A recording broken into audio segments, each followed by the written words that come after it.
Bueno, vamos a seguir entonces con la segunda parte de intervalos de confianza. Acuérdense que vimos la clase pasada, distribución en el muestreo, distribución de la media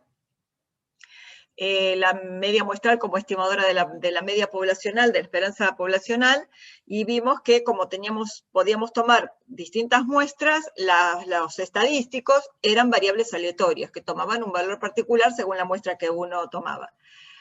A la varianza la dejamos un poco de lado en ese momento, pero íbamos a retomar después un poco el tema de la varianza.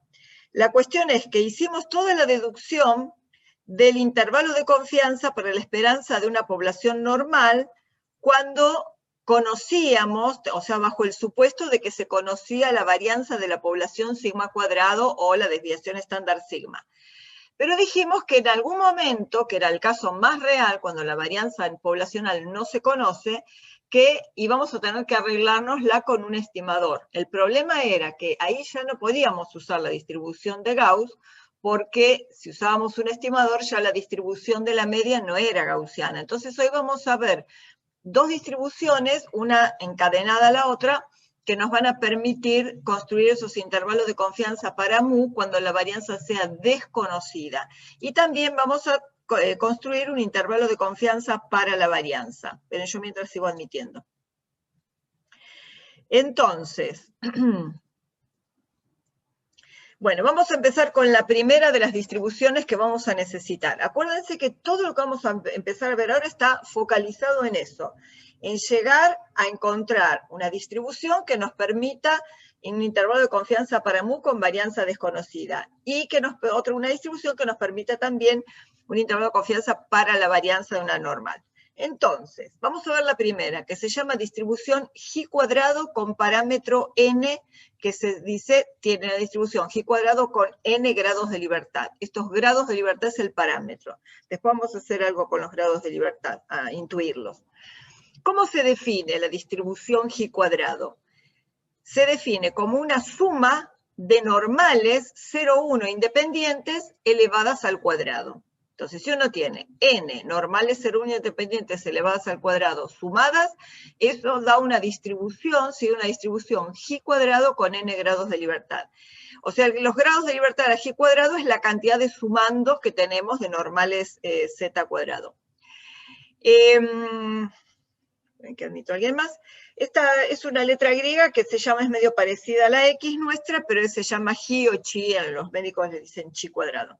Bueno, la cuestión es que se define de esa manera. Y ustedes fíjense que son normales 0,1 elevadas al cuadrado. Entonces, una primera cosa que uno deduce de esto es que esta distribución no va a tomar valores negativos, porque son todas elevadas al cuadrado.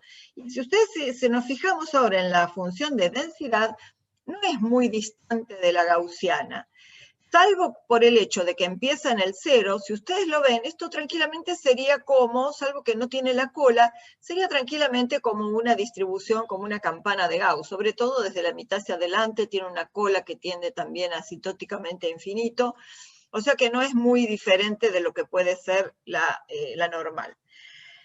Y ustedes van a ver, acá está calculada, está hecho con Infostat, graficada, una función de densidad para una G cuadrado con 9 grados de libertad. Vamos a usar 9 grados de libertad porque las muestras que vamos a usar tienen 10, tamaño de muestra 10, ya vamos a verlo.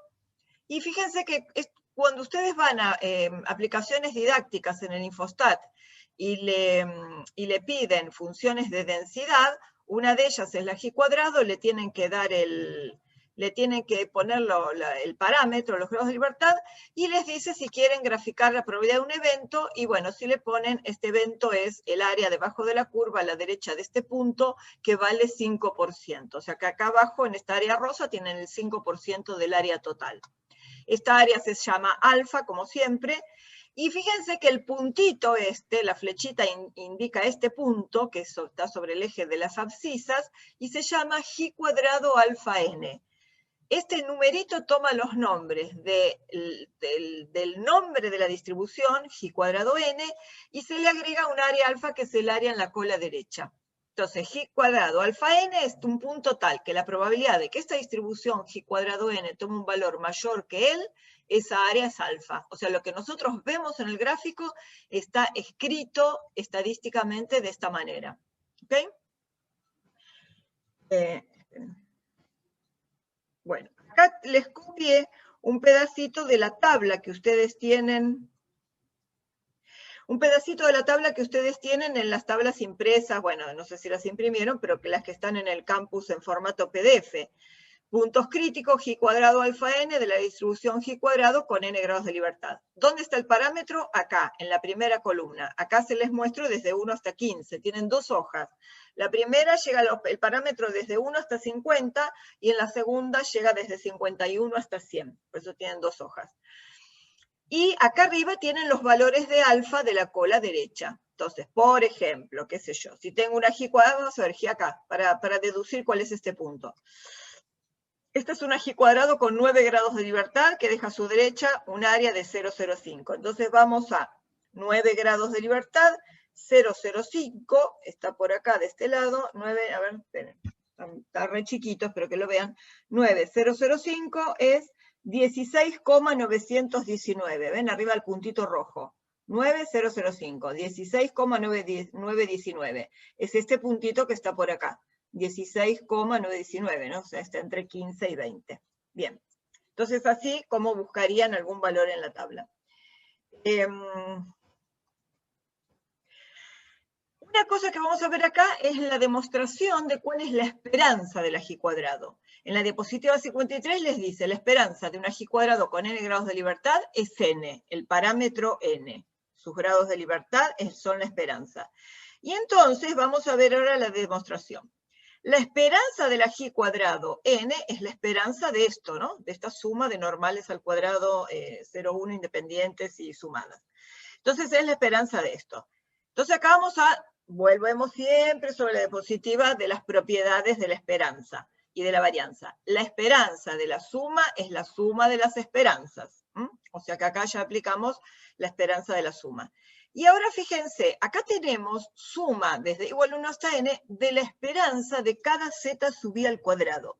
Nosotros conocemos cuál es la esperanza de z sub i, es 0. La esperanza de cada normal 0,1 es 0. Pero ¿cómo sabemos cuál es la esperanza de cada z i cuadrado? Eso lo vamos a deducir acá.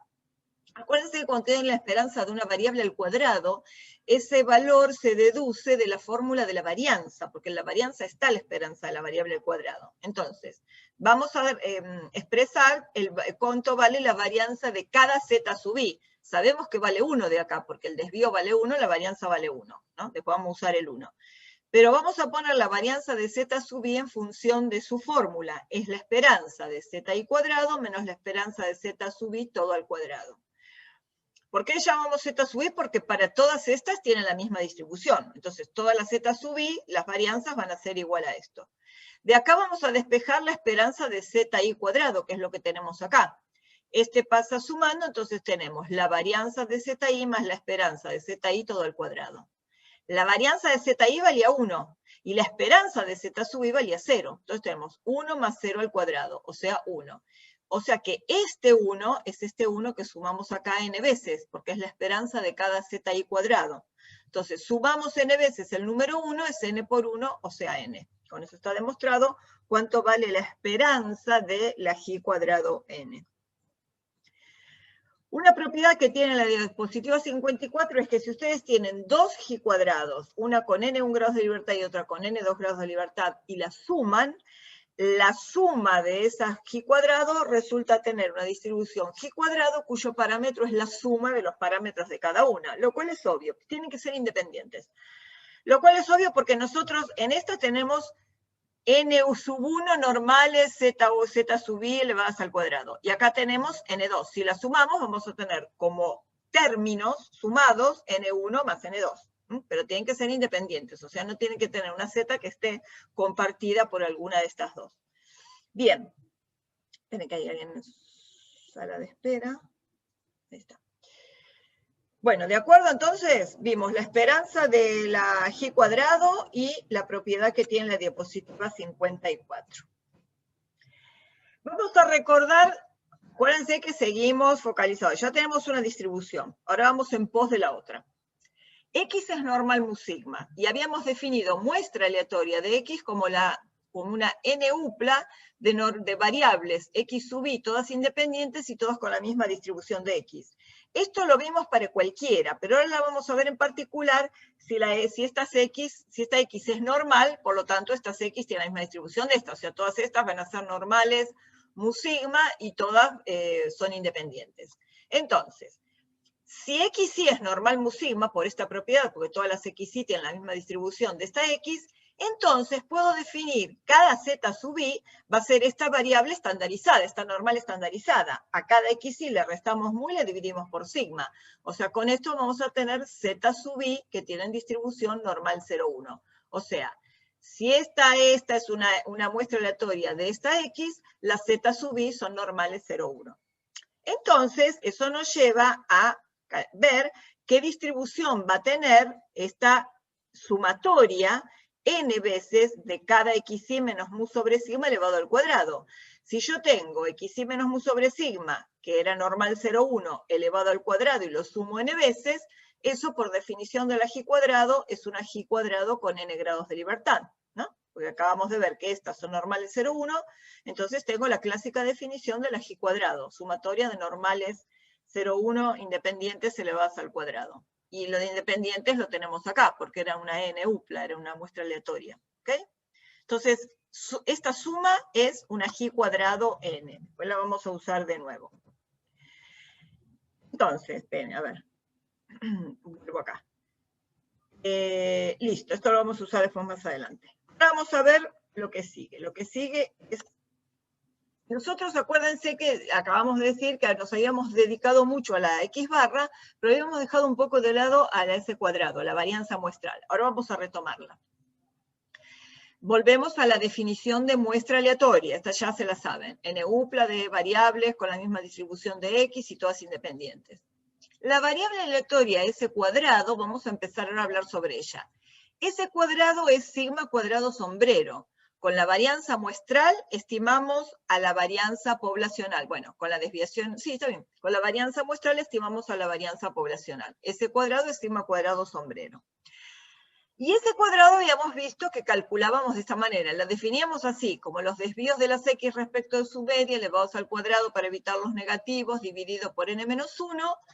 Y cuando habíamos desarrollado esta fórmula, nos daba esta fórmula. Entonces vamos a usar esta desarrollada para la S cuadrado. Y esto nos va a permitir demostrar lo siguiente, que la esperanza de S cuadrado es sigma cuadrado. O sea, que la varianza muestral definida de esta manera es un estimador insesgado de la varianza poblacional. Porque estimador insesgado era cuando la esperanza coincidía con el parámetro. ¿Se acuerdan? Cuando la esperanza de tita sombrero es tita, era un estimador insesgado. Bueno, entonces vamos a empezar con ¿cómo vamos a demostrar la esperanza? Sí, la esperanza. La esperanza de ese cuadrado es la esperanza de ese cuadrado escrito como este, o es más fácil hacerlo desde acá. Entonces, acá está copiado directamente quién es ese cuadrado. Y ahora de nuevo, vamos a las propiedades. Acá tenemos esperanza de una constante por todo un producto que tiene variables adentro, ¿no? Términos, suma, resta de variables. Entonces, esperanza de C por X es C por la esperanza de X. Acá 1 sobre N-1 salió como constante y la esperanza de todo esto. Esperanza de la suma o de la resta es la suma o la resta de las esperanzas. Entonces, acá voy a hacer esperanza de esto menos esperanza de esto. El 1 sobre N-1 sigue quedando afuera y acá tengo esperanza de esta suma. Acá, bueno, cuando le ponemos solo i ya sabemos que llega hasta n. Acá se le agregó el n. Esperanza de las x y cuadrado menos la esperanza de todo esto. ¿Ok? Acá le pusimos llave porque teníamos mucho paréntesis, corchete, entonces para no empastar tanto. Bueno, de nuevo, digamos acá. 1 sobre n-1. Ahora, ¿qué hicimos acá? Esperanza de la suma es la suma de las esperanzas, de las x y cuadrado. Después seguimos. Ahora tenemos esperanza de esta variable dividido n, o sea, 1 sobre n por esto. Entonces, la esperanza de 1 sobre n por esa variable es 1 sobre n por la esperanza de la variable. ¿Ok? Y ahora nos aparece esperanza de x y cuadrado. Entonces, vamos a usar acá, como necesitamos la esperanza de x y cuadrado, vamos a partir de la expresión de la varianza de las xy. Acuérdense que las xy siempre son estas, ¿no? La varianza de cada xy es la esperanza de xy cuadrado menos la esperanza de xy todo al cuadrado. O sea que si yo quiero despejar la esperanza de xy cuadrado, que es lo que voy a usar acá, va a ser la varianza de xy más la esperanza de xy todo al cuadrado. Para no escribir tanto varianza, esperanza, etcétera, vamos a reemplazarla por lo que valen. La varianza de cada xy es sigma cuadrado, porque todas tienen la misma distribución de x. O sea, la varianza de cada xy es sigma cuadrado. La esperanza de cada xy es la misma que la de x, que era mu. Entonces acá tenemos sigma cuadrado más mu elevado al cuadrado. ¿Ok? Entonces ya con esto sabemos cómo reemplazar la esperanza de las xy cuadrado. Por otra parte, vamos a correr esto. Por otra parte tenemos, necesito la sumatoria de las xy. Entonces voy a despejarlo de la fórmula de x barra. X barra es la suma de las xy sobre n, siempre las xy son estas. X barra es la suma de las xy sobre n. Entonces, la suma de las xy es n por x barra. O sea, que la suma de xy, todo eso elevado al cuadrado, es n por x barra todo al cuadrado, pero la potencia es distributiva del producto. Entonces tengo n cuadrado por x barra cuadrado. ¿Está bien hasta acá? Voy a reemplazar suma de xy elevado al cuadrado por n cuadrado x barra cuadrado. Y ahora, de este 1 y este 2, ya puedo reemplazar acá. Porque ahora tengo, acá adentro, suma de xy cuadrado es la suma de esto que habíamos dicho que la esperanza de xy cuadrado valía esto, sigma cuadrado más mu cuadrado. Entonces, en lugar de esperanza de xy cuadrado, pongo sigma cuadrado más mu cuadrado, de 1. Y de 2, la suma de xy cuadrado es n cuadrado por x barra cuadrado. Entonces yo acá tenía la esperanza de esto. O sea, es la esperanza de n cuadrado por x barra cuadrado. Reemplazándola de la propiedad 2. ¿Hasta acá vamos bien? Ahora vamos a trabajar con esto. Ahora, ¿qué tenemos acá? Decimos, fíjense que sigma cuadrado más mu cuadrado es una constante, no depende de y. Entonces, lo que estoy haciendo es sumando n veces esta constante que es sigma cuadrado más mu cuadrado. Sumar n veces una constante es multiplicar la constante por n. Entonces acá, esta suma es n por sigma cuadrado más mu cuadrado. Y acá tengo la esperanza de una constante que es n cuadrado por la variable x barra cuadrado. Esperanza de c por x es la constante al cuadrado por la esperanza de la variable. N cuadrado salió la constante, y un n de acá, que esto es n por n, se simplifica con un n del denominador. Entonces, ¿qué nos quedó acá? Ahora hacemos, nada, ahora otra propiedad vamos a usar. ¿Alguien quiere entrar? No. Otra propiedad. Nos aparece la esperanza de x barra cuadrado. Nosotros sabemos quién es la esperanza de x barra, pero no la esperanza de x barra cuadrado. Entonces, ¿a dónde tenemos que ir? A la fórmula de la varianza.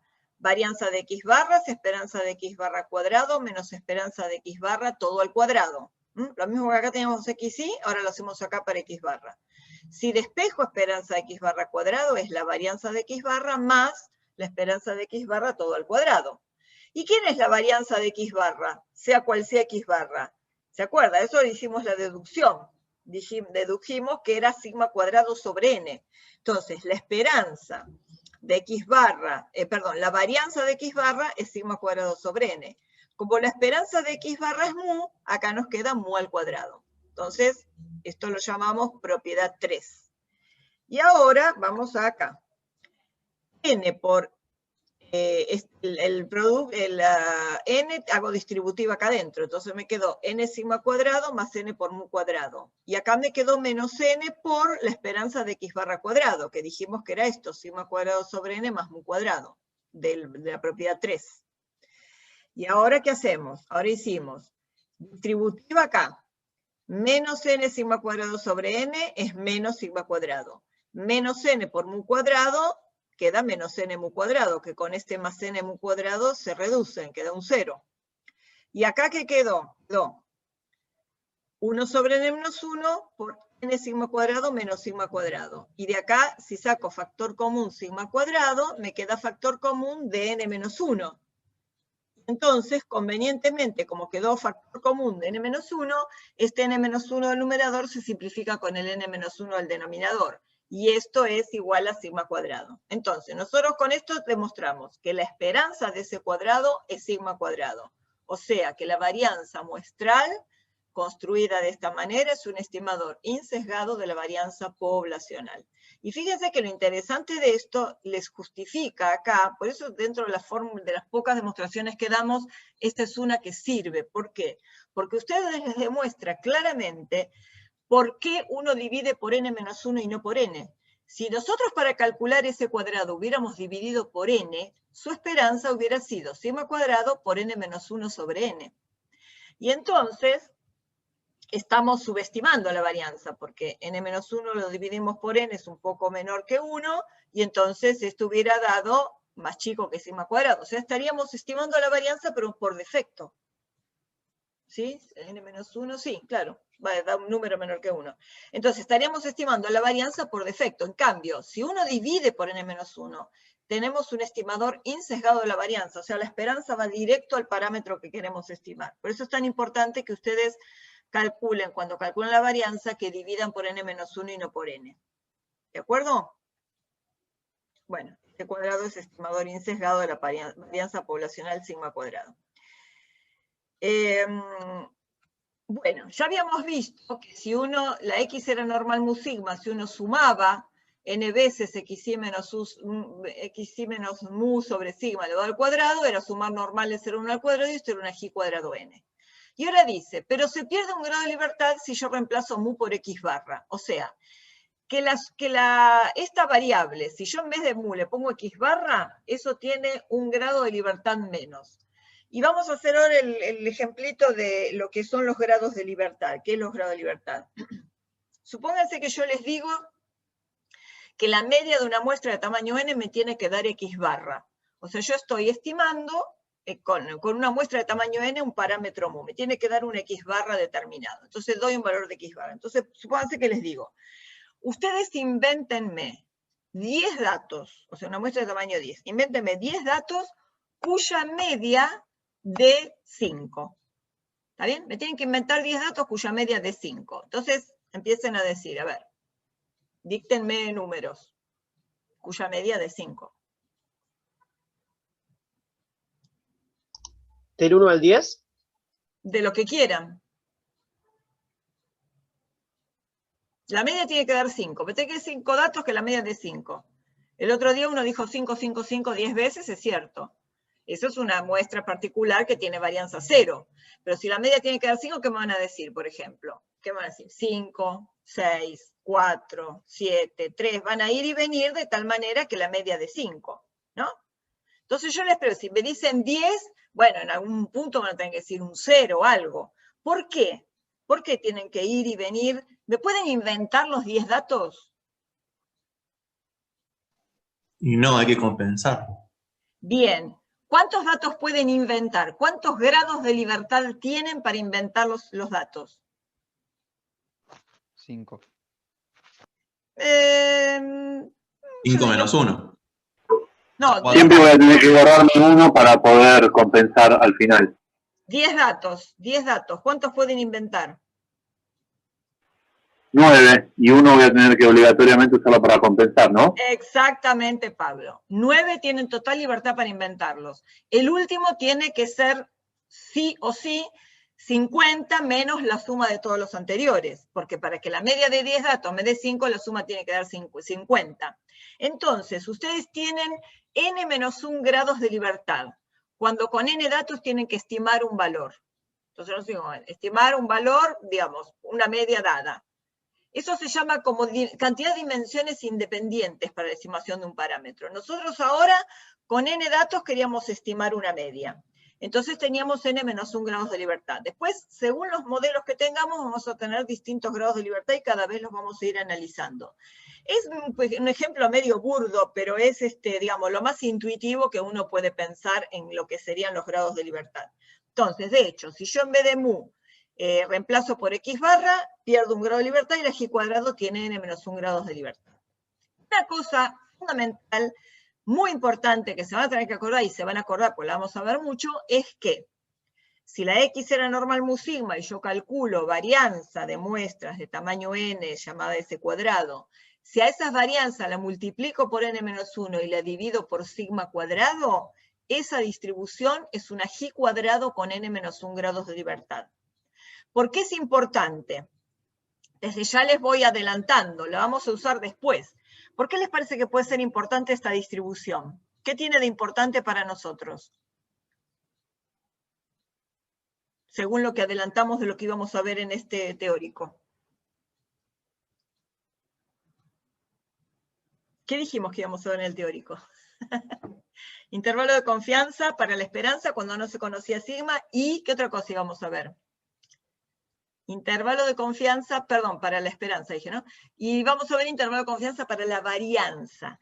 Y ustedes acuérdense que cuando yo quiero estimar un parámetro a partir de un estadístico, necesito una distribución donde coexistan ambos. Y esta es la que va a venir en auxilio nuestro, la G cuadrado con n-1 grados de libertad. O sea que esta distribución me va a permitir, va a ser la herramienta que voy a utilizar para calcular un intervalo de confianza para sigma cuadrado. Por eso es tan importante.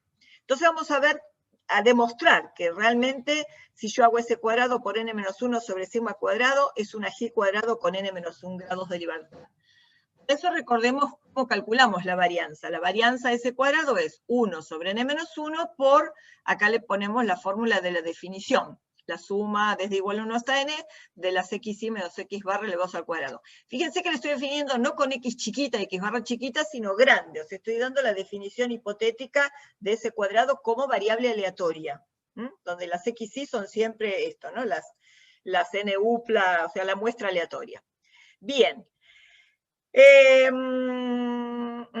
Déjenme ver. Entonces, esto es...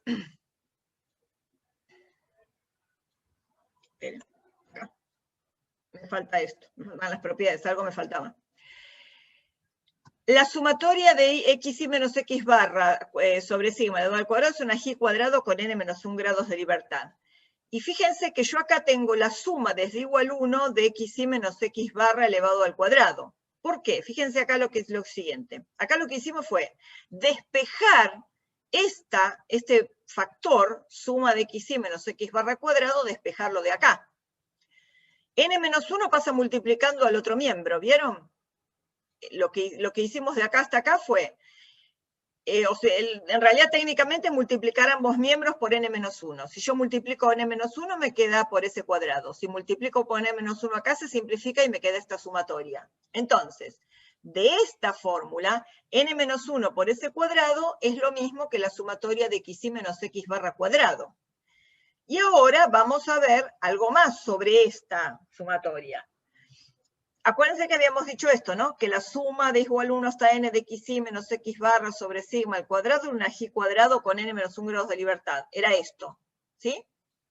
Esto es una G cuadrado con n-1 grados de libertad. Y ahora vamos a aplicar acá la sumatoria. Si yo sumo todos estos términos, ¿esto qué es? Acá tengo un cociente, ¿no?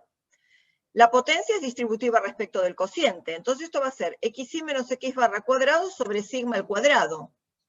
¿Se ve eso? Potencia distributiva respecto del cociente. O sea que yo tengo un 1 sobre sigma cuadrado que multiplica xy menos x barra cuadrado. Y ahora fíjense una cosa. Vamos a pensar de nuevo en cómo son estos términos. Estos términos son así. Cuando yo estoy con que y vale 1 es x1 menos x barra cuadrado sobre sigma cuadrado. Más. Cuando y vale 2, x2 menos x barra cuadrado sobre sigma cuadrado, más x3 menos x barra, etc. Y así hasta n, tengo n términos. ¿Quién tengo como común factor común en todos los términos? 1 sobre sigma cuadrado no depende de quién es xy, es un factor común. Entonces, este factor común, 1 sobre sigma cuadrado, sale como factor común de la sumatoria. Entonces, esto es lo mismo que decir 1 sobre sigma cuadrado por la suma de xy menos x barra cuadrado. ¿Y esto qué era? Esto era una G cuadrado con n-1 grados de libertad de acá. ¿Se ve? Esto lo copiamos acá y de acá despejamos esto. Entonces, esto es una G cuadrado con n-1 grados de libertad. Pero fíjense lo siguiente. esta suma de xy menos x barra cuadrado, habíamos dicho que era n-1 por s cuadrado de esta equivalencia.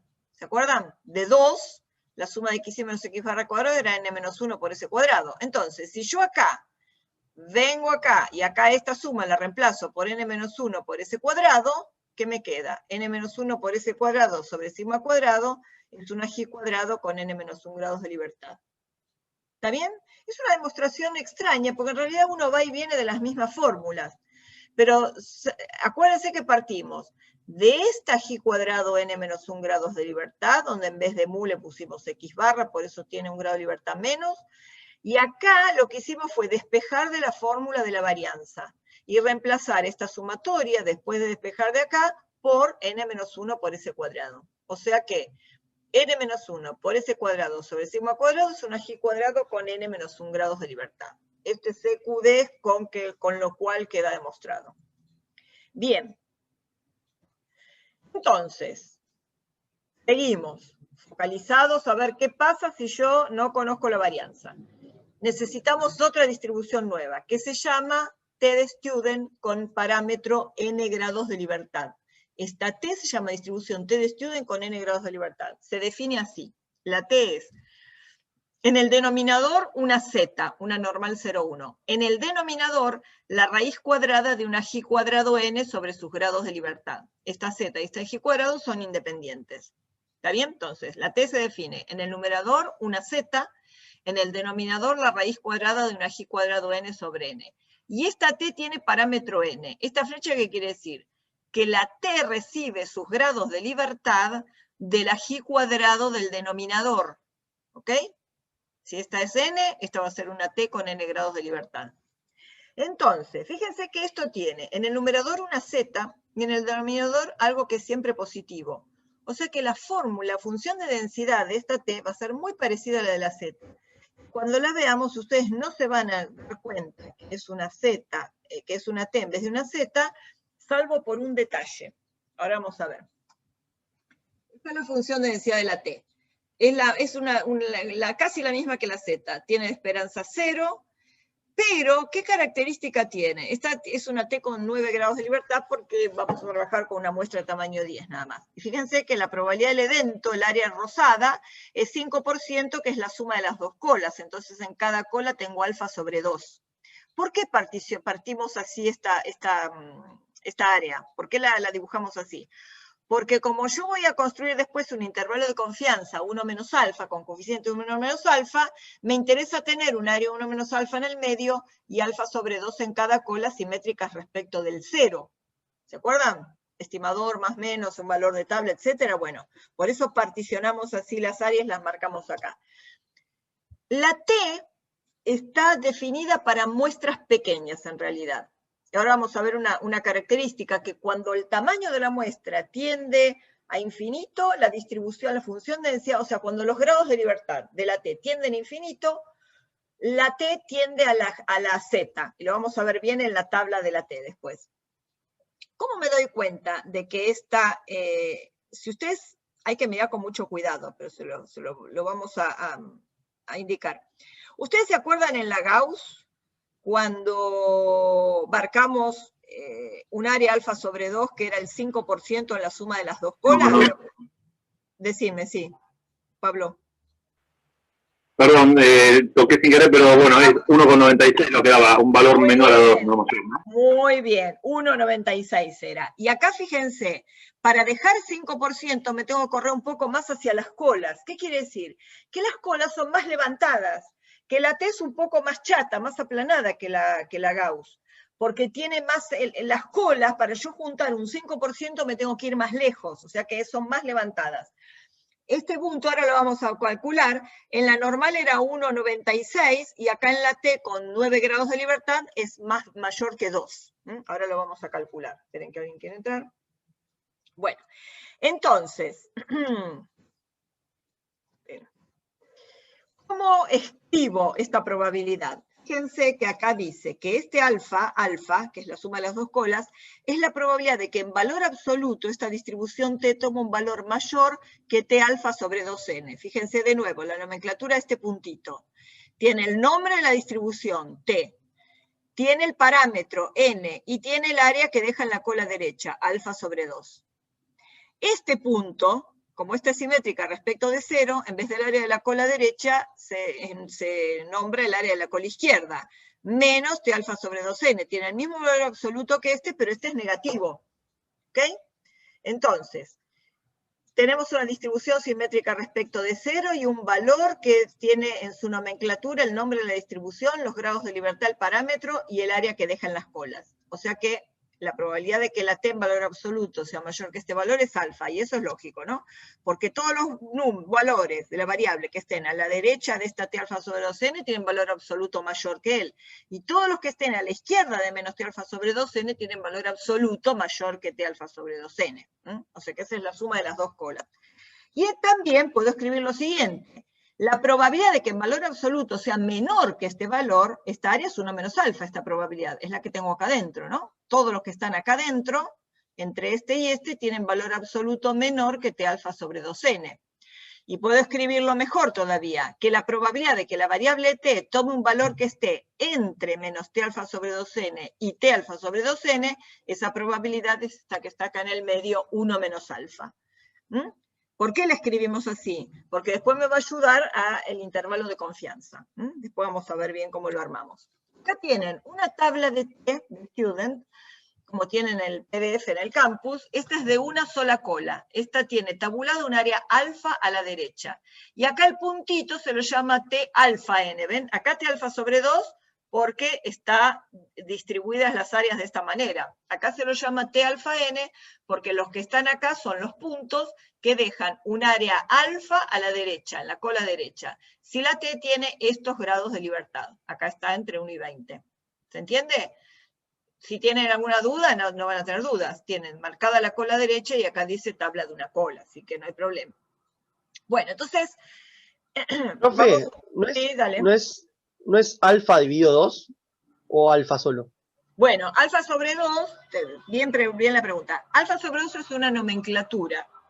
Como nosotros queríamos tener acá en el medio 1 menos alfa y en las dos colas alfa, esta área se llama alfa sobre 2. Por eso este lo ponemos T alfa sobre 2n, porque dado un alfa es el que deja a la derecha un área alfa sobre 2. Pero a vos te puede interesar solamente una cola. En el intervalo de confianza nos va a interesar las dos colas. Cuando veamos test de hipótesis, nos van a interesar situaciones donde querramos un área alfa nada más que a la derecha del valor crítico. Bueno, valor crítico lo vamos a llamar después. A la derecha de este punto. Por eso tenemos tablas de una cola y de dos colas. Para el intervalo de confianza siempre van a usar esta, donde este se llame alfa sobre 2. Vamos a ver, buscar en las dos colas, en las dos tablas para que vean. Vieron que acá teníamos 5% en la suma de las dos colas, ¿no? Porque, bueno, 5% acá, sí, porque acá lo dice, ¿no? 0,05. 5% en la suma de las dos colas. Vamos a buscar cuál es este valor que vimos que es más grande que 2. ¿Qué voy a buscar? En la tabla de las dos colas, 5%, porque quiero que en las dos colas haya 5%. Entonces voy acá, se ve re chiquito, pero espero que me sigan, ustedes tienen mejor vista que yo. 0,05, acá tengo el alfa, 0,05 en la suma de las dos colas. Y tengo una T con 9 grados de libertad. Voy de 9 grados de libertad, me paro donde tengo el 0,05 y el número es 2,262, ¿lo llegan a ver? 2,262. O sea, lo que en la normal era 1,96, ahora se corre hasta 2,262. ¿Sí? Sí, 2,262. Este punto lo pueden encontrar acá también. ¿En qué alfa lo encontrarían? Es el punto que deja a la derecha la mitad del 0,05, el 0,025. Entonces, si voy a la tabla de una cola y busco 0,025 con 9 grados de libertad, por supuesto es el 2,262. ¿Ven cómo calcularlo cómo buscarlo en cada tabla? Antes, hace unos años, teníamos solo la tabla de dos colas.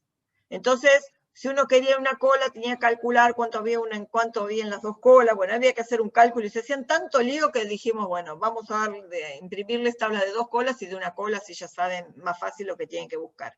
¿Se entendió cómo buscar en las dos tablas el valor crítico, el valor este? ¿Sí? El que deja 5% en la suma de las dos colas. ¿Sí, Laura? No, sí. Bien. Bueno, listo. Ya sabemos, acá estaba lo que les decía, me había olvidado que tenía ese pedacito. Fíjense, acá llegó hasta 20 grados de libertad. Fíjense que acá es esta misma tabla, la última parte. ¿Ven que acá llegamos 50, 60, 70, hasta 100 grados de libertad y acá infinito? ¿Qué dijimos antes? Cuando los grados de libertad de la T tienden a infinito, la T tiende a la normal. Fíjense, para el 5% en la suma de las dos colas, miren para infinitos grados de libertad. Es el 1,96 que dijo Pablo. ¿De acuerdo? Ven que a medida que aumentan los grados de libertad, los valores se van achicando. ¿Por qué se van achicando? Sí, se van achicando. ¿Por qué? Porque quiere decir que el 5% lo vamos encontrando más cerca. Porque a medida que aumentan los grados de libertad, la T de Student se va haciendo más empinada y las colas se van aplastando. Entonces encuentro el 5% más cerca del 0. Lo que en 9 grados de libertad era el 2,262, con infinitos grados de libertad lo encuentro en el 1,96, igual que en la Gauss. ¿Por qué se habla de muestra? Ahora van a ver que nos va a servir para cuando tengamos muestras pequeñas esta T. ¿Por qué? ¿Quién era Student? Student era un señor que se llamaba, en realidad de apellido Gosset, que trabajaba en una cervecería y que publicaba trabajos en una revista científica, ¿no? Con sus hallazgos, sus trabajos de estadística, pero no quería, digamos, quería disociar su personalidad de la de su laburo, entonces publicaba bajo el seudónimo de Student. Y la T de Student la describió en 1908, no es tan antigua como se piensan. En 1908 la definió la T de Student. Y ahora vamos a ver por qué la T de Student se considera como la distribución de muestras pequeñas. Porque, si ustedes se acuerdan, x barra menos mu sobre sigma sobre la raíz de n era t con n menos 1 grado, perdón, era z, era la distribución de Gauss, la normal 0,1. Pero, si yo en vez de sigma uso el S, porque no tengo toda la población, tengo una muestra pequeña, el sigma lo estimo con el valor de la desviación estándar de la muestra. Entonces, esta distribución ya no es una Gauss, sino que es una T con n menos 1 grados de libertad. ¿De quién tomó los grados de libertad? ¿Por qué son n menos 1 grados de libertad? ¿De quién se les ocurre que tomó sus grados de libertad? De la S. Porque si ustedes se acuerdan, n menos 1 por S cuadrado sobre sigma cuadrado era una G cuadrado con n menos 1 grados de libertad. Ahora acá igual no me acordaba esta demostración. Ahora vamos a ver la demostración. Ahora vamos a ver un poco más, pero vean qué tan útil nos viene la T de Student cuando nosotros querramos construir un intervalo de confianza cuando no se conozca la varianza poblacional sigma, pero la puedo estimar con el S y cambiar. En vez de usar la Z, voy a usar la T. Eso vamos a ver ahora después. Entonces, la gran utilidad de nuestra T, en principio, viene ahora para en auxilio como herramienta para este intervalo de confianza. Vamos a demostrar esta distribución.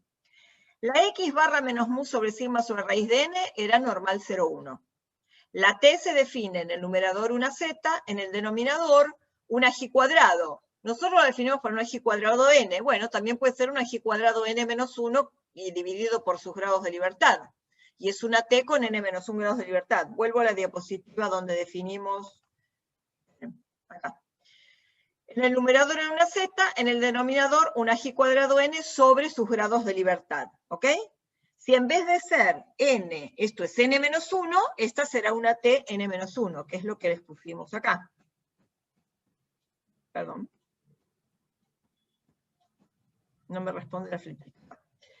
Bien, la definición de la t, acá con una g cuadrado n menos 1, t n menos 1 grados de libertad. Y además, acuérdense que n menos 1 por s cuadrado sobre sigma cuadrado, una g cuadrado con n menos 1 grados de libertad. Entonces vamos a ver lo que sigue. Vamos a construir la t a partir de la definición de t, pero nuestra z, la z que va al numerador, es esta z. Es esta normal 0,1, ¿no? En vez de poner una z cualquiera, pusimos esta. Y en el denominador, la g cuadrado n menos 1 es esta. ¿Se entiende?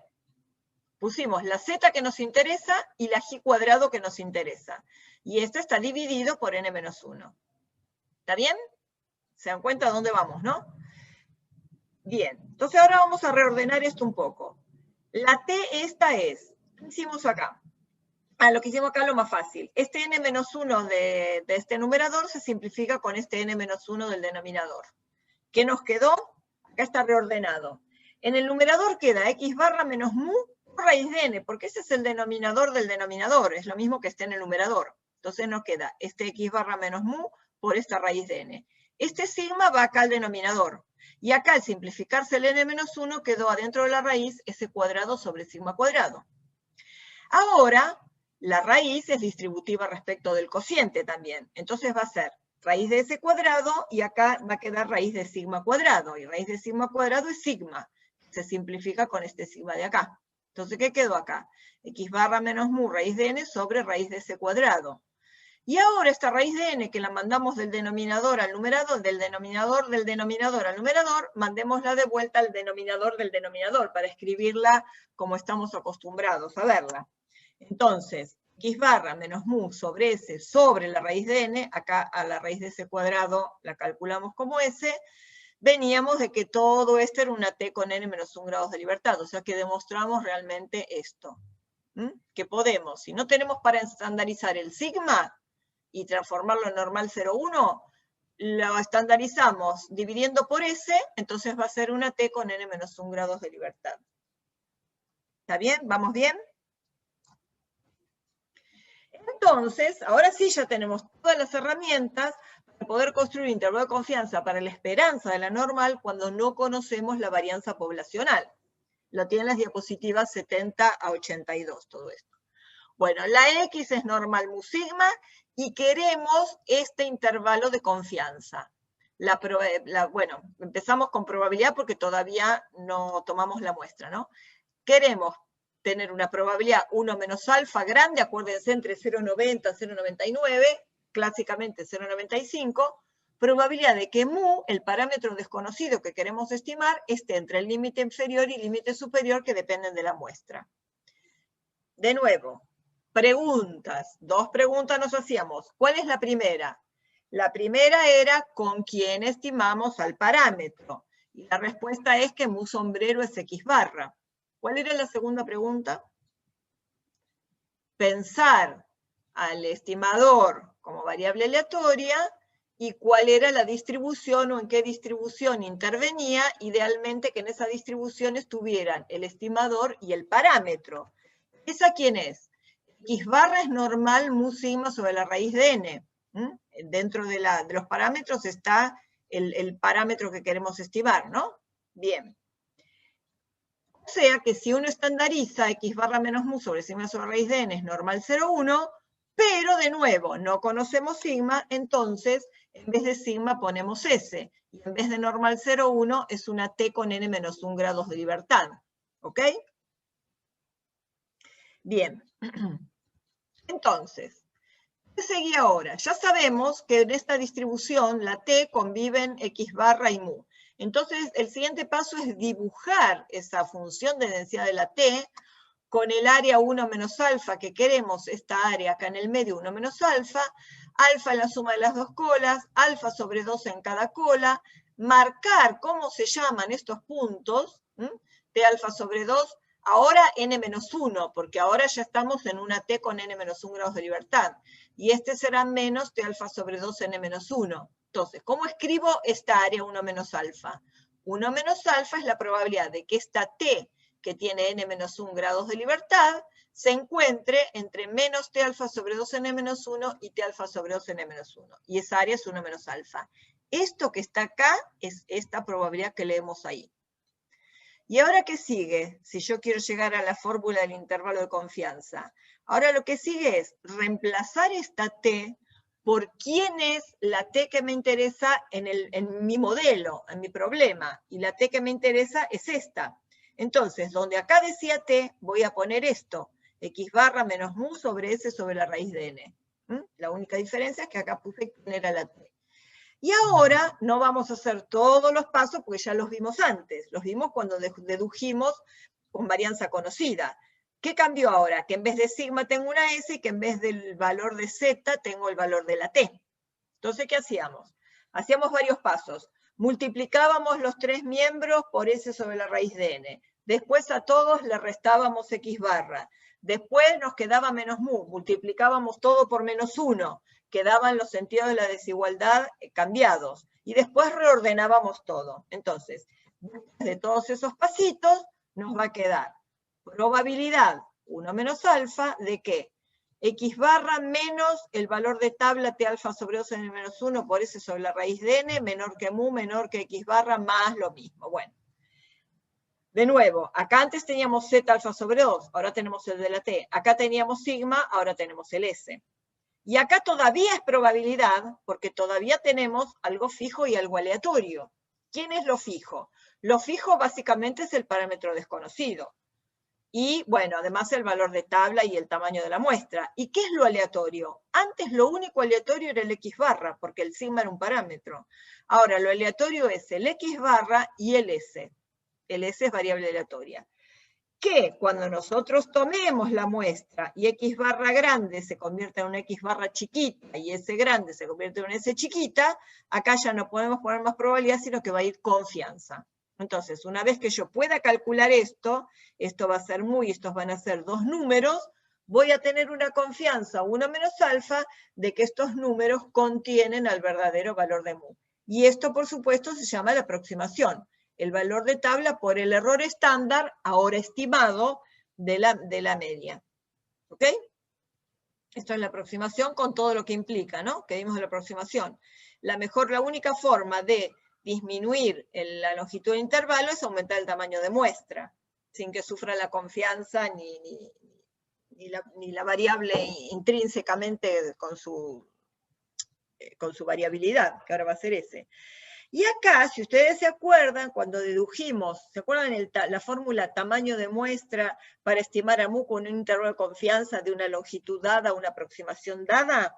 Que poníamos longitud menor que tanto, aproximación menor que tanto. Si vuelven a la diapositiva esa, acuérdense que dijimos, si sigma no se conoce, hay que estimarla con alguna prueba piloto y usar el valor de S cuadrado como si fuera sigma cuadrado, o el valor de S como si fuera sigma. ¿Por qué era fundamental tomarlo como poblacional? Justamente por esto, por el valor de tabla. Porque nosotros decíamos aproximación menor que tanto, y de acá despejábamos el n, que era el que no sabíamos. Pero fíjense que el valor de tabla de la t justamente depende del n. Entonces, si uno piensa en la desviación como S, necesitaríamos un valor. ¿Cómo buscamos un valor de tabla de la T? Es imposible. Tenemos que suponer que esta es una sigma y que esto sería un valor de Z. ¿Se entendió eso? Le hice mucho lío. No podemos despejar un n si el valor de tabla que vamos a usar depende del n. Tendríamos que ir haciendo pruebas, a ver cuándo encontramos, con combinaciones de n, para ver cuándo encontramos un intervalo de confianza de aproximación dada. Bueno, por eso se hacen pruebas piloto y la de varianza se toma como si fuera poblacional sigma cuadrado. Bien, hasta acá tenemos entonces una fórmula de un intervalo de confianza para mu si no se conoce la varianza poblacional. Y la fórmula es, vuelvo acá, a ver si puedo volver. La fórmula es estimador x barra más menos valor de tabla, ahora de la t, por el error estándar de estimador, ahora estimado. Sobre un ejemplo. Se midió en 10 mujeres sin patología ginecológica, ¿se acuerdan? Son las mismas que habíamos visto, el box plot simétrico, etc. Mujeres sin patología ginecológica, el nivel sanguíneo de la hormona FSH en unidades internacionales por mililitro, sí, unidades internacionales por mililitro.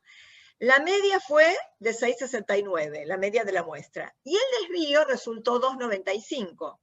Bueno, esto para los futuros problemas que les toca resolver, tienen que leer primero de dónde surge el dato, fundamentalmente, de la varianza o del desvío. Antes, ¿qué decían? La variable aleatoria sigue una distribución tal con desviación estándar tanto, o con varianza tanto. Se quiere estimar la media con un intervalo de confianza tal. Ese desvío o esa varianza que se les daba cuando se nombraba la variable era poblacional. Acá se ve claramente que este desvío resultó 2,95, o sea que fue calculado, o sea que nunca puede ser de la población. Se tomó la muestra de 10 mujeres, resultó una media de 6,69, o sea, ese 69 es el X barra, la media de la muestra, y el desvío resultó 2,95. O sea, ¿quién es este 2,95? Es el S, porque es el desvío de la muestra. ¿Ok? Les podría haber dicho la varianza dio tanto, 2,95 al cuadrado. Bueno, acá se dio el desvío, el S. Construir un intervalo de confianza al 95% para el valor medio esperado de la... ¿Ay? Nunca me di cuenta que me faltaba la preposición. Medio esperado de la población. ¡Qué horror! Nunca me di cuenta. Bueno, para el valor medio esperado de la población. Hacemos, definimos la variable, lo primero, X. Nivel de FSH en mujeres sin patología. La X tiene distribución normal, mu sigma. Acá dejamos indicados los dos parámetros porque no conocemos ninguno de los dos. Escribimos la fórmula del intervalo de confianza. X barra más menos, dado que sigma no se conoce, vamos a usar el valor de tabla de la T, alfa sobre 2n menos 1, por S sobre la raíz de n. ¿Ok? Eso como fórmula general. Vamos a anotar los datos. El n es 10, el x barra es 6,69, el desvío S es 2,95, 1 menos alfa es 0,95 porque dice intervalo del 95%, 0,95 es el coeficiente 1 menos alfa. Y acá tenemos T 0,05 sobre 2 con 9 grados de libertad. ¿Ok? Porque si queremos 0,95 en el medio, en la suma de las dos colas queda 5%, y esta nomenclatura indica 5% repartido entre las dos colas. Este 2,262 ya lo habíamos calculado. ¿Bien?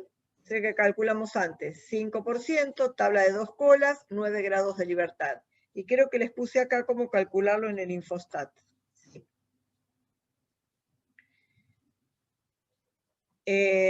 Acá está.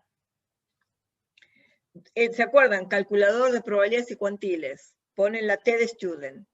Nu, esta no es una B corta, es una letra griega nu, como si fuera un N en griego. Nu. 9 grados de libertad, porque el tamaño de la muestra era 10, 10 menos 1, 9.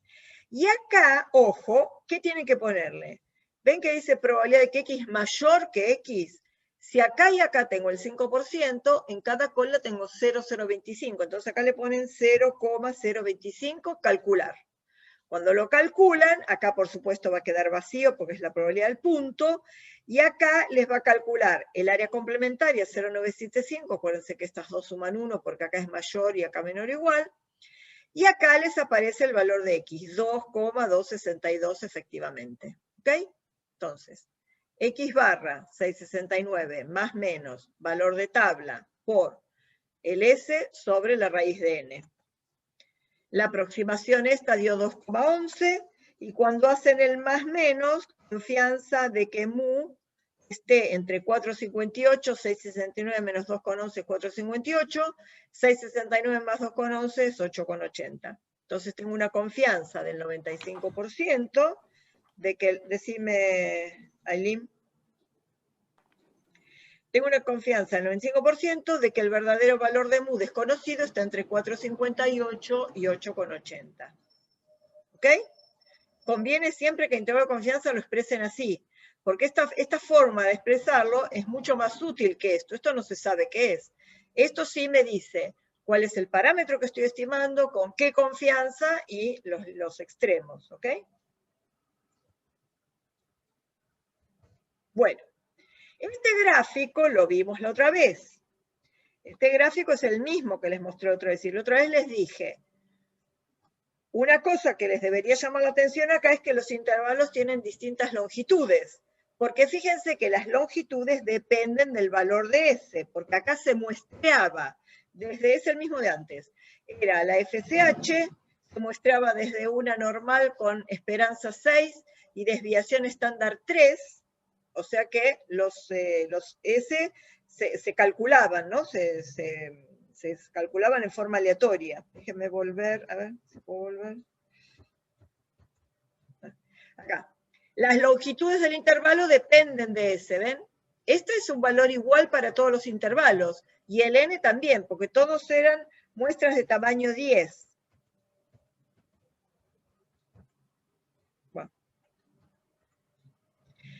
Entonces la muestra, ay, bueno. Un delay que me hace volver loca. Entonces la muestra de tamaño 10, cuando se le pide que muestre. Y entonces acuérdense que ustedes tienen que aumentarle el tamaño, cuando le aumentan el tamaño les aparece grande el puntito rojo que es el X barra, fíjense que es el punto medio del intervalo, es el X barra, y les agrandan los extremos del intervalo de confianza. Acá dio una cobertura del 96%, ¿qué quiere decir? De que de estos 100 intervalos que se simularon acá, de que estos 100 intervalos, 96 contienen a la media mu de 6 y 4 no lo contienen. ¿Cuáles son los 4? Este que quedó por abajo, este que quedó por abajo, este que quedó por abajo y este que quedó por arriba. A los demás, el 6 en algún punto les pasa por algún lugar del intervalo. ¿Ok? Bien. Y ahora vamos a ver el intervalo de confianza para la varianza de una normal. Entonces el intervalo va a tener esta expresión. Pero antes que sigamos, ¿alguna pregunta sobre lo anterior?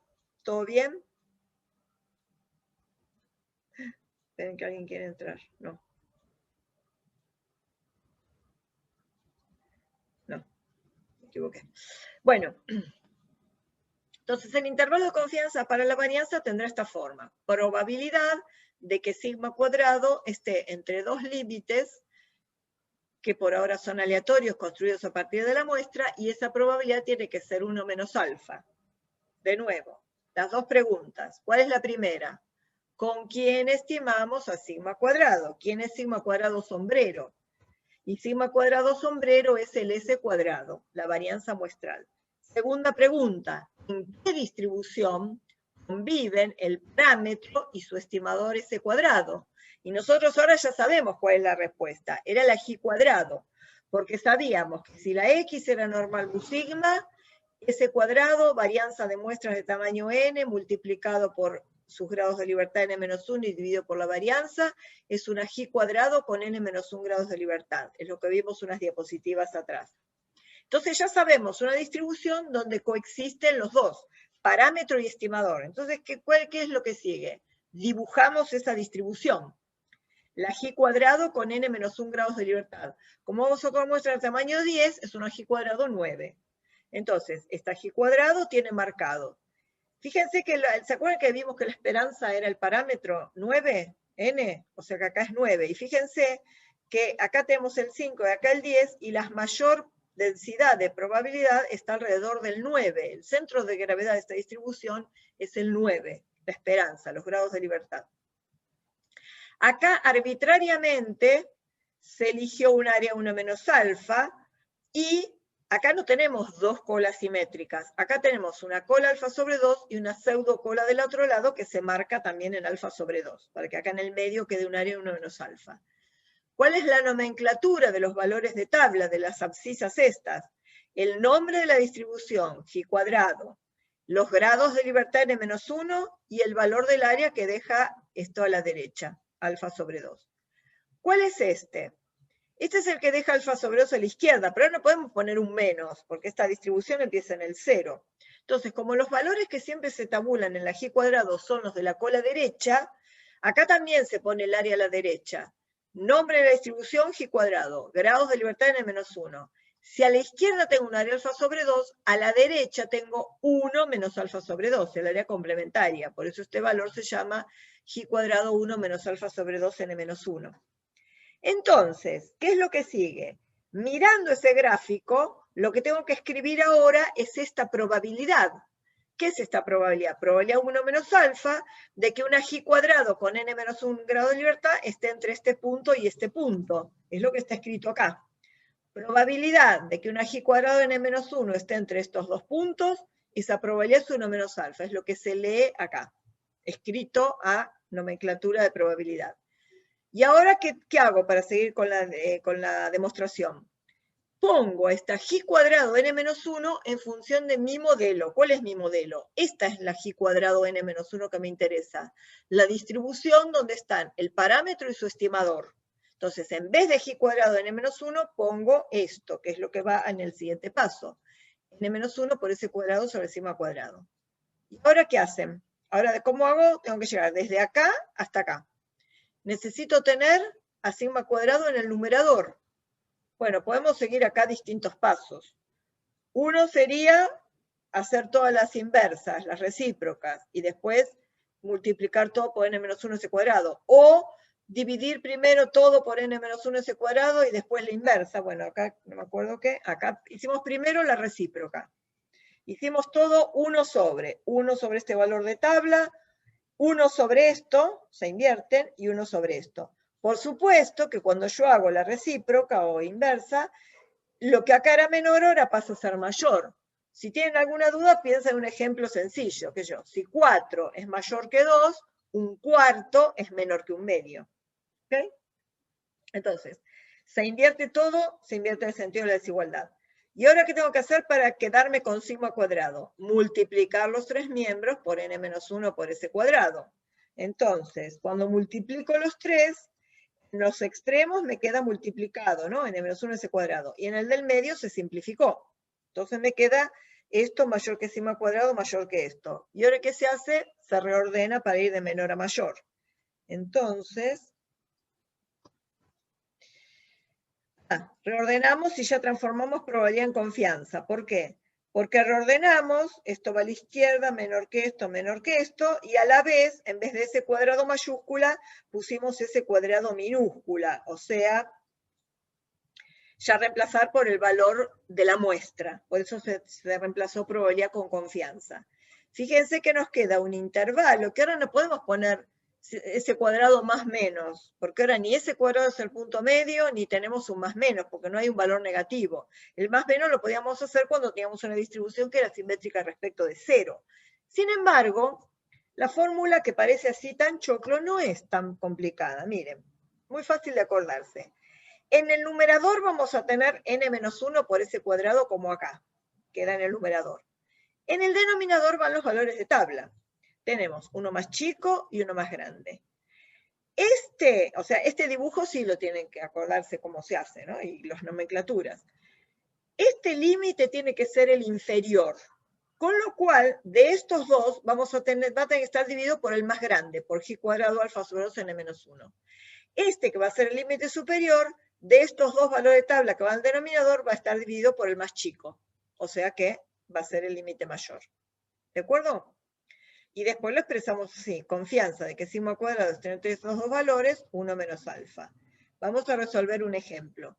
El mismo ejemplo de las 10 mujeres sin patología ginecológica, el nivel sanguíneo de FSH se midió y la media fue de 6,69, el desvío resultó 2,95. Ahora, construir un intervalo de confianza del 95% para la varianza de la población. Entonces, definición de la variable aleatoria, supuestos, x normal mu sigma. Siempre la x se supone normal mu sigma. Anotamos los datos, n10, s295, s cuadrado 87025, 1 menos alfa 0,95, porque es el intervalo del 95% de confianza. Escribo la fórmula del intervalo, copié la misma que antes. Ahora voy a reemplazar. Acá están calculados los valores de tabla. Esta tabla de G cuadrado, ya la vimos, acá están calculados los valores de tabla que dejan en el medio 0,95, o sea que voy a tener 5% dividido 2 en la cola derecha, o sea 0,025 con 9 grados de libertad. Y el valor que está a la izquierda, a su derecha va a dejar 0,975, porque a la izquierda voy a tener el otro 0,025. ¿Está bien? El más grande va a ser el que deje a la derecha 0,025. Con 9 grados de libertad, 19,023.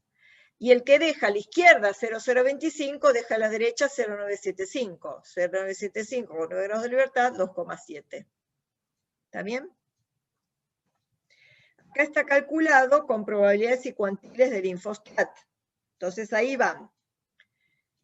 Estadísticas, probabilidades y cuantiles. Van a G cuadrado, nulos grados de libertad, este lambda no lo toquen, lo dejan en 0. Los grados de libertad son 9, y acá ¿qué pusimos? Acá pusimos, el valor más chico deja a la derecha un área de 0,975. Cuando le ponen calcular, acá no da nada, acá da el área a la izquierda y acá da el 2,7. ¿Ok? Cuando queremos este valor, el que deja a la derecha 0,025, ponemos probabilidad que x mayor que x 0,025, el área a la izquierda va a ser la complementaria, y el valor 19,023 aproximado al tercer decimal. Entonces ahora ya podemos reemplazar en la fórmula de intervalo. n-1 es 9 por 2,95 elevado al cuadrado, dividido el valor de tabla más grande, menor que sigma cuadrado, menor que n-1 que es 9, por el s al cuadrado, sobre el valor de tabla de los dos, el más chico, 0,95. Hacemos la cuenta, o sea que espero encontrar a la varianza entre 4,11 y 99 con un 95% de confianza. O sea, de cada 100 intervalos,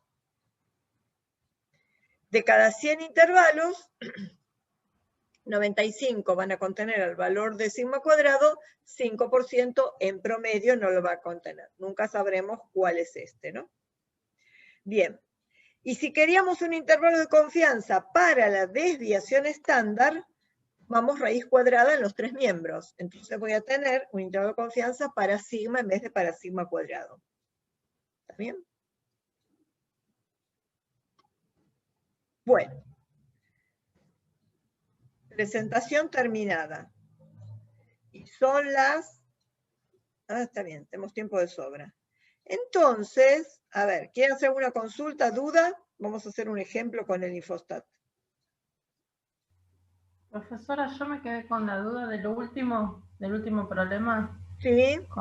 Con los valores de los G. ¿De los? De los G, que uno puso 0,05 sobre 2 S. Sí, está bien. Porque me olvidé. No, está bien, dale.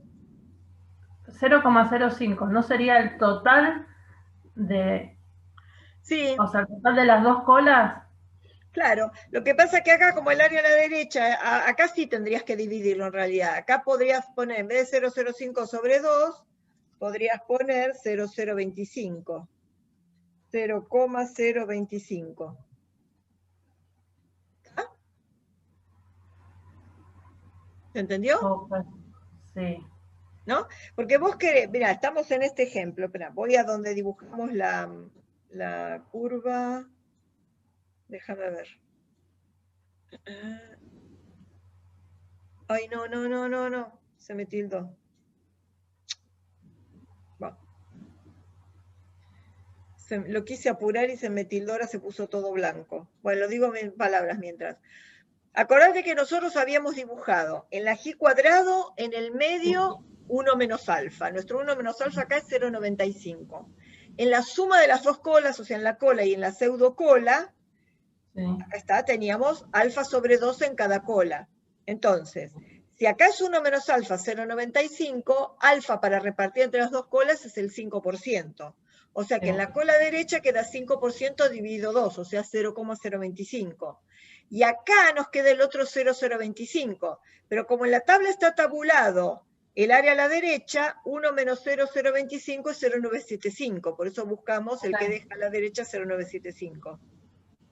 Claro, yo lo que mi duda era que sí, era 0,5, o sea, lo que quedaba de la cola, y cómo sabía cuál le correspondía a cada valor. Eso. O sea, siempre primero hay que tomar la cola derecha, hacerlo dividido 2, y lo que falta hay que restárselo al otro, a la otra cola.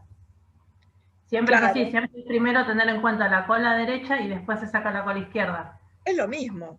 Total, vos ya sabés, cuando ya sabés que acá en el medio vas a tener el 95%, ya sabés que acá vas a tener 0,025 y acá claro, 0,025. Sí. Entonces, sí. 1 menos 0,025 es 0,975, que es todo esto, y acá a la derecha 0,025. Ahora sí, sí. Claro, el orden no importa, porque vos ya marcás todas las áreas ahí, ya sabés cómo te va a quedar en cada cola. Tal vez el error fue que acá le dejé el 0,05 sobre 2 en vez de ponerle 0,025. Ahora ok, gracias, sí, ya entendí. Gracias, profe. Bueno, entonces, tengo la computadora medio desgraciada. Bueno, esperen, a ver, vamos al Infostat. Así vemos cómo calcular los intervalos de confianza con el Infostat. A ver, esperen. Bueno, no importa que no me vean, total, si les hago algún gesto.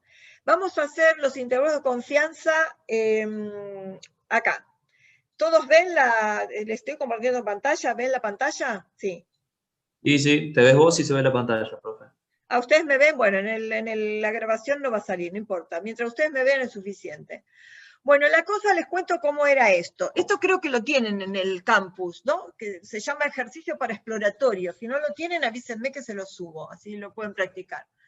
Estos eran datos de varios cursos de posgrado que damos en la facultad, y las iniciales son los alumnos que aportaban sus datos. La consigna era que tenían que tomar 12 varones adultos y tenían que consultar sobre la edad, el peso, altura, número de hijos, fuma, si es hipertenso y si es diabético. Entonces acá tenían, bueno, varias variables. Esto era una variable discreta, esto tenían variables categóricas, nominales, si no, dicotómicas. Tenía el peso, que es una variable continua, la edad, que es una variable continua. Y así tenemos montones de alumnos, le pusimos los nombres para que no sepan quiénes son, pero son alumnos de sucesivos cursos de posgrado que fueron tomando cada uno 12 datos. Entonces tenemos 540 datos agrupados en grupitos de a 12, que son los que tomó cada alumno. Entonces esto viene bien para ver lo de los intervalos de confianza. Vamos a hacer lo siguiente, vamos a hacer un intervalo de confianza para... esperen, déjenme ver si tengo abierto, sí, tengo abierto el Excel, vamos a hacer algunos calculitos. Vamos a hacer los intervalos de confianza sin pensar en el alumno primero. Vamos a hacer, tenemos para la variable peso. Acuérdense que cuando nosotros hicimos, no sé si lo hicimos, no lo hicimos, vamos a hacerlo ahora. Un histograma para la variable peso vamos a hacer para ver qué tan simétrica es, para ver más o menos qué tan simétrica podemos esperar que sea o qué tan normal. Está medio lento, pero bueno, ahí tenemos un histograma para la variable peso, que yo le puedo, aumentar un poco la cantidad de clases. ¿Ven? Si aumento un poco la cantidad de clases, habría que aplicar la fórmula de Sturges, pero bueno, es más o menos, tiene un medio desvío, tiene una ligera asimetría hacia la derecha, pero más o menos si le ajustamos una normal, más o menos tiene un ajuste parecido a una normal. Una cosa que se puede hacer es ¿se acuerdan que vimos QQplot? Igual el QQplot da medio feo, pero bueno, no importa. Tengamos un manto de piedad sobre el QQplot. Normal, mostrar la recta igual a X. Y bueno, es medio feito, pero más o menos en el medio se acerca. En los extremos se aparta bastante de la recta igual a X, pero bueno, paciencia. Bueno, la cuestión es, vamos a tomarla que más o menos tiene una distribución normal. Entonces vamos a calcular un intervalo de confianza para el peso medio para el peso medio desconocido de la población de varones adultos. Vamos a pensar primero, pedirle medidas de resumen al peso, para tener idea. Todo esto lo hago rápido, pues ya usaron en algún momento. Por defecto tenemos n media desvío, saquémosle, bueno, dejémosle mínimo y máximo, y pidámosle la varianza. Y pidámosle, si quieren, el error estándar. Bueno, pedí demasiadas cosas, pero bueno. Entonces tenemos, vamos a tener más decimales. Acá tenemos, tenemos 540 datos. La media es 80,85 más o menos, el desvío 12 y pico, esta es la varianza, el error estándar, acuérdense que el error estándar es el S sobre la raíz de n. A ver, esperen, vamos a hacer así. Hay una presentación del Infostat que es muy linda, pero que no deja ver lo que está abajo. Acá. Voy a agrandar esto y vamos a verificar igual. El desvío estándar es 12,4070, 12,4070 dividido la raíz de el n, que es 540. Cierro paréntesis. 0,5339 es el error estándar. Es el S sobre la raíz de n, es el error estándar estimado de la media. Bueno, mínimo es 47, máximo, miércoles 140. Se buscaron un señor pesado, porque por eso la hace tan asimétrica. Pero bueno, como trabajamos con la media, acuérdense que la media, si tenemos una media de una buena cantidad de datos, tenía una distribución aproximadamente normal. ¿Se acuerdan? Que era lo que llamábamos el teorema central del límite. Bueno, entonces lo que vamos a hacer ahora es vamos a hacer un intervalo de confianza para el peso medio de la población. Entonces vamos, estadísticas, inferencia basada en una muestra, intervalos de confianza, para el peso, aceptar, y vamos a pedirle para la media, estimación paramétrica, o sea, usando el hecho de que tiene distribución aproximadamente normal, bilateral, o sea, más menos, también hay intervalos unilaterales, pero bueno, acá no nos importa, y que sea del 95% de confianza. Aceptar. El intervalo de confianza, ven la estimación, 80,8565, que es este 80,8565, que es la media, es el estimador puntual del parámetro, nos da el error estándar, el 0,5339, el n y los límites del intervalo de confianza.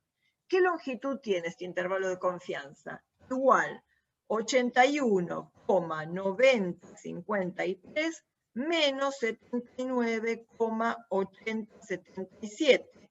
Tiene una longitud de 2. Una longitud de 2 es bastante cortita para intervalos, digamos, que estimen pesos alrededor de 80 y pico. Y es cortito porque tenemos un n grande. Ahora lo vamos a ver drásticamente, ver la diferencia. ¿Se entiende? Tenemos una longitud de 2. Vamos a hacer lo siguiente ahora. Ahora vamos a pensar que cada alumno de los que tomó la muestra de tamaño 12, cada uno hizo un intervalo de confianza para sus datos, para el peso medio de sus 12 hombres. ¿Me siguen? Cada uno hizo un intervalo de confianza. Entonces, vamos a calcular los intervalos de confianza que hizo cada uno de los alumnos con sus 12 datos. ¿Cómo lo hacemos eso?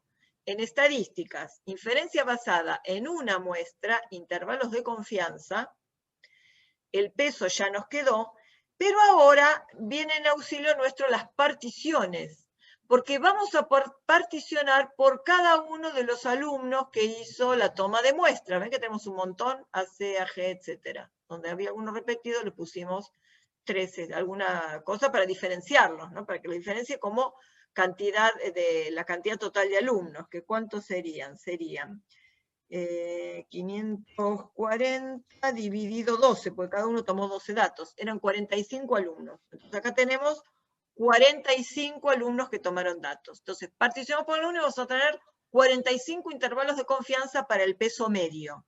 ¿Ok? Aceptar. Hago lo mismo, estimación paramétrica, lo mismo que antes, 95% de confianza. Se tarda un poco porque tuve que calcular 45 intervalos de confianza. ¿Los ven? Estos son los intervalos de confianza. Cada uno tiene, ¿ven? La variable peso, parámetro media, estimación.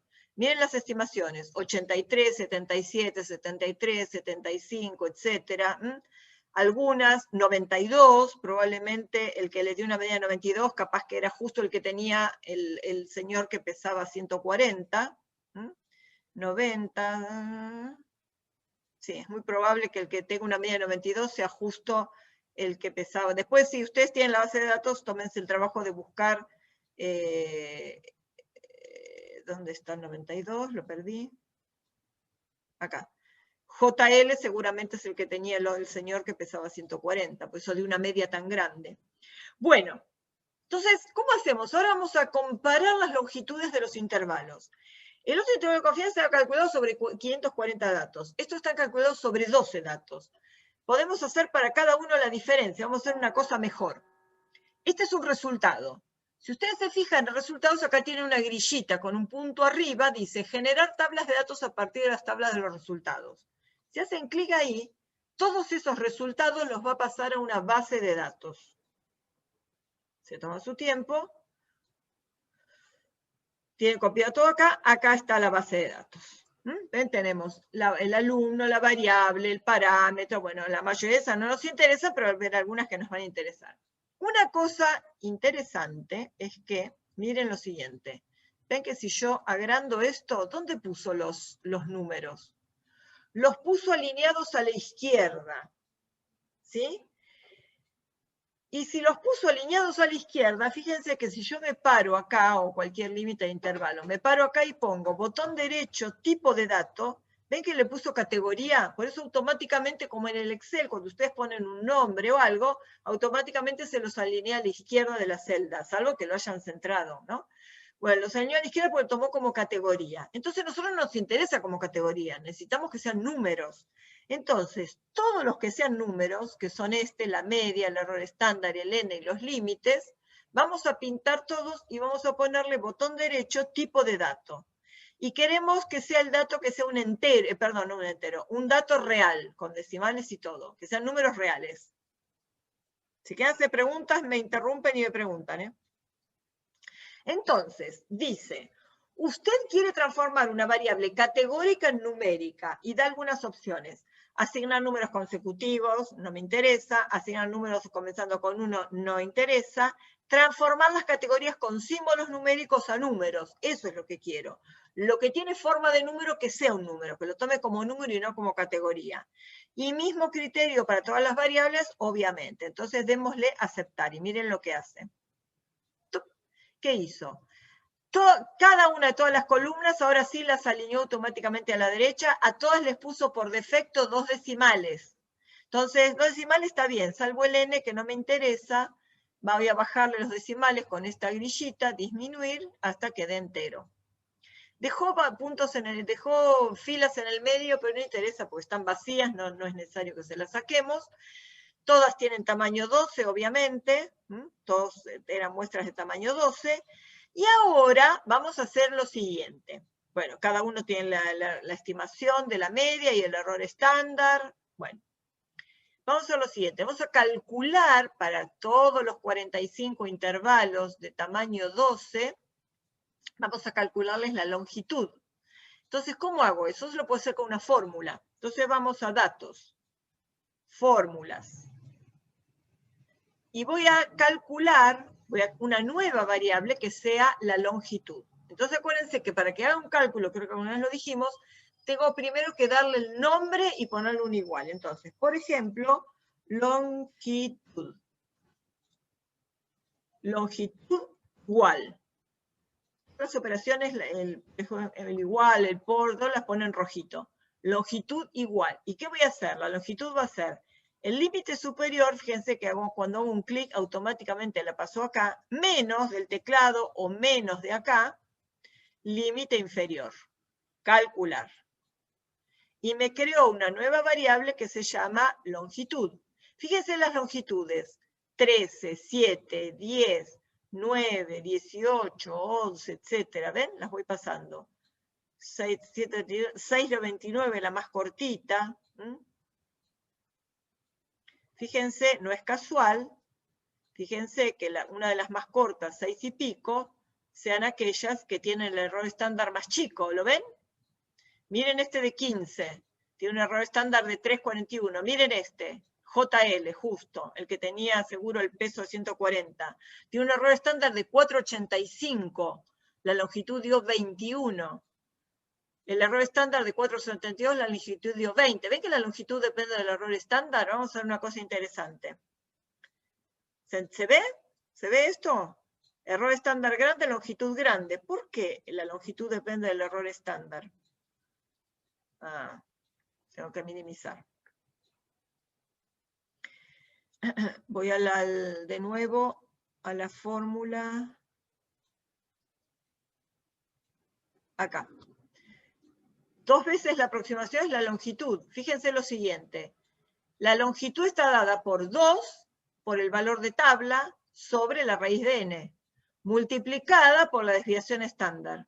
O sea que la longitud depende directamente de la desviación estándar. Bueno, en este caso el error estándar, del s sobre la raíz de n. ¿Se ve? Entonces, vuelvo al infostat. Las longitudes dependen del error estándar. A mayor error estándar, más largo es el intervalo. Pero fíjense, comparadas esas longitudes con la longitud que habíamos calculado para el que estaba con 540 datos. O sea, la más corta de todas era 6 y pico, pero con 540 datos tenemos una longitud de 2. estos son longitud de tamaño el tamaño de muestra acá era 12. ¿Ven cuánto baja la longitud del intervalo el hecho de que el n sea grande? Bien. Una cosa interesante que vimos también en un curso de posgrado era, se nos ocurrió ver que la longitud dependía del error estándar y se nos ocurrió hacer un gráfico, un diagrama de dispersión. ¿Vieron lo que vimos de la longitud, no? Vamos a hacer en el eje Y la longitud y en el eje X vamos a hacer el error estándar. A ver si se les ocurre cómo, a ver si alguien me dice cómo va a dar el gráfico de longitud en función del error estándar. ¿A alguien se le ocurre? La longitud en función del error estándar. ¿Se les ocurre qué gráfico va a dar? Los agarré, a ver, piensen un poco. Se durmieron. O se fueron a tomar la leche. Bueno, lo vamos a hacer. Longitud en función del error estándar. Aceptar. Ay, qué susto. Este es el gráfico. ¿Esperaban que dé una recta perfecta?